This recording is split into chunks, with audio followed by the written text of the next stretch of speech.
So instead of using the CDN, we're going to have our server end up transpiling our JSX.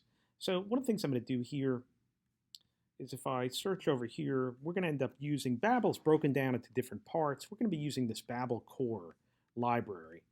If I go to GitHub and I go over to the website, this is going to take me into the Babel website, and we're going to end up requiring Babel core. One other thing that I did here is I took all of my code here that was in this text.babel and I moved it over here into an app.js, which is under my client folder. So if I was to go and look over here, I would see this is under my client folder, and I'm going to go over to my server, and what I'm going to do is I'm going to bring in Babel, requiring it from at babel.core. All right, that's just the name of the library. And if I do that, this will break because it doesn't exist. But if I go to another tab,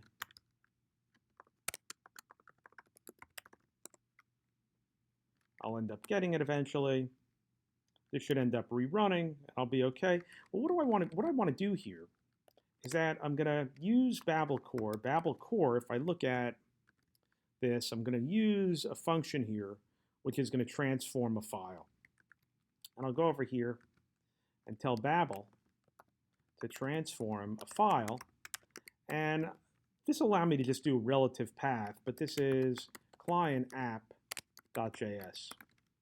And here I'm going to either get one or two things, an error or a result. Eventually we'll turn this into a promise, but for now, let's leave it as is. And I'm going to console.log the error or the result.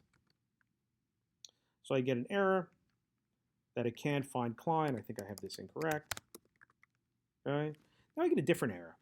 And the error here says, hey, look, this is a problem because this is a, I don't recognize this. You have to give me some presets to use here because off the bat, I don't know what to do here.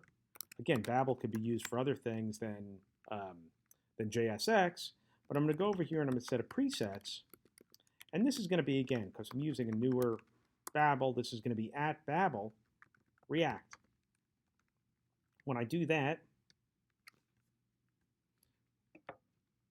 presets must be an array. I think I have this in the wrong spot here. Yes, presets do need to be an array. So here, I'm going to put this inside of an array. And I'll get a different error message here. Doesn't have Babel preset React. I'm going to install that.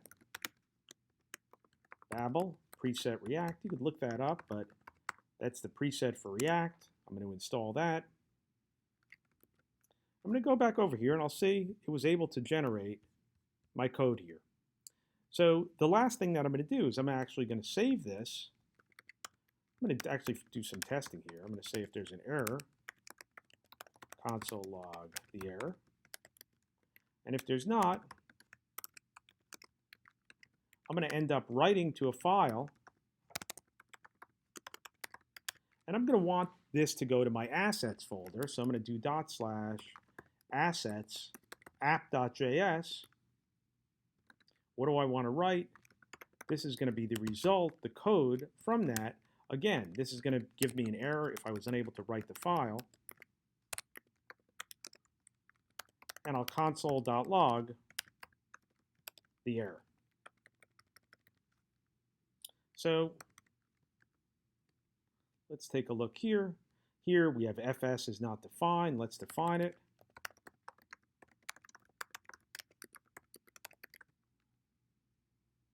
Now we've got a little bit of a problem because every time we rewrite that file, our app ends up restarting. So all we really need to do here is to, hey, look, we're just going to say we've got this assets folder and we're putting something in it here. So we're going to do nodemon server, and we're just going to ignore the assets folder because that's where that's dynamically being created. And now if we went back here and we actually looked at our application, we're running into one issue, but this is an easy one to solve.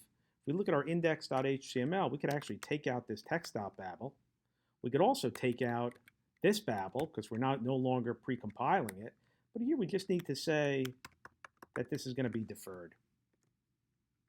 And now we're back in business with our app. We don't see that warning message because we're pre-compiling our JSX.